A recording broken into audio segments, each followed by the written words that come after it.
Bienvenue dans ce nouveau Vlogger Like Me. Aujourd'hui, on est malade, alors on vous a proposé une vidéo spéciale. Vous nous en direz des nouvelles, hein? En commentaire, s'il vous plaît, merci.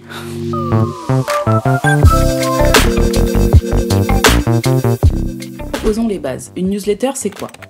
Une newsletter ou infolettre, en français, c'est un moyen de communiquer les actualités de votre entreprise, de votre activité par email. La newsletter fait partie d'une stratégie marketing que l'on appelle l'emailing. À quoi ça sert?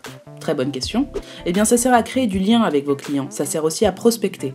En gros, ça sert à établir une base de données d'adresses email pour vous faire connaître et augmenter votre engagement et votre visibilité. L'engagement, pour ceux qui ne savent pas, c'est les actions que vont faire vos clients par rapport à votre service. Donc achat, contact, enfin voilà, ils s'engagent avec vous, quoi. Comment la mettre en place? Premièrement, il faut avoir une adresse mail qui servira d'expéditeur pour vos newsletters. Cette adresse mail ne doit pas servir à spammer. La réputation de votre adresse mail est en jeu. Les web messageries, Gmail, Yahoo et autres, pourraient facilement vous mettre sur liste rouge si vous ne respectez pas certaines conventions qu'on met en place quand on rédige une newsletter.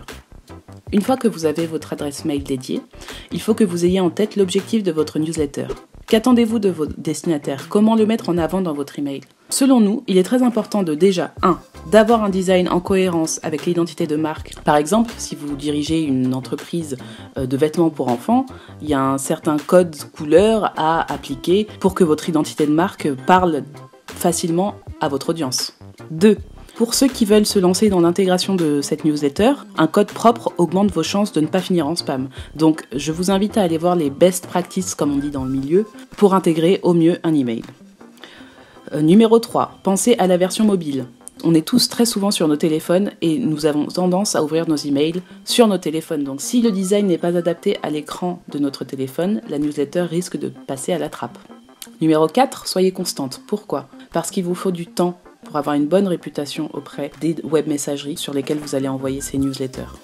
Une fois que votre design et tout ça sont mis en place, comment envoyer ces emails? Eh bien, je crois que Gmail permet d'envoyer des newsletters. Par contre, il me semble que c'est très limité. Il existe des outils selon vos préférences. J'ai entendu dire que MailChimp était très facile d'utilisation et Sendinblue également. Pour Woman, on utilise un plugin WordPress qui nous propose des modèles préconçus de newsletters, même si nous intégrons nous-mêmes nos emails, qui nous permet de programmer nos emails et de les envoyer. Et voilà, on espère que ce tuto improvisé vous aura été utile. En attendant, on vous invite à vous abonner à la newsletter de Woman pour être au courant de chaque nouvelle vidéo. Vous pouvez aussi vous abonner sur notre chaîne YouTube bien évidemment, mais ça, vous le savez, vous l'êtes déjà, enfin, on l'espère. Bon week-end!